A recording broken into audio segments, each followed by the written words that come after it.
Hey, it's Internet Adam. And Craig here at Bowling Green Chevrolet. Bowling Green Chevy, it's a great day. Oh, it's a beautiful day out there. What are we going to talk about today, Adam? Silverados, yeah. Oh, you mean that 16 that's out there, the silver one? It's sharp, isn't it? Oh my God, yes, it is sharp. You know, it's a one owner. I checked in that. It's a local trade.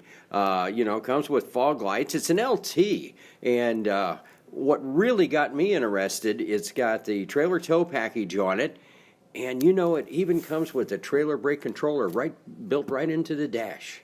You know, that's one of those things that a lot of folks that have done a lot of pulling, the features that come with the trailer towing now, they've really made things a lot more convenient for folks. It's not like pulling a trailer 15, 20 years ago. This is a lot easier. A lot easier. And when they're pulling that trailer, they need to know where they need to go. This comes with navigation, believe it or not. An LT with built-in nav. Yeah, and most LTs do not have built-in navigation. No. And the other thing I like about it, it even has heated seats in the front.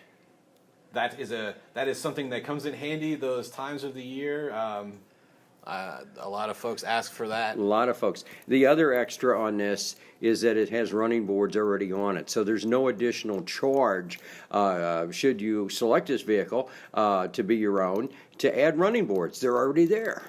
That's a nice feature. Looking at the bed here, a lot of folks take advantage of the bed liners. We've certainly got those available. Absolutely, and the easy down tailgate. This is a great truck. Why don't you come in and take a look at it, folks, here at Bowling Green Chevrolet.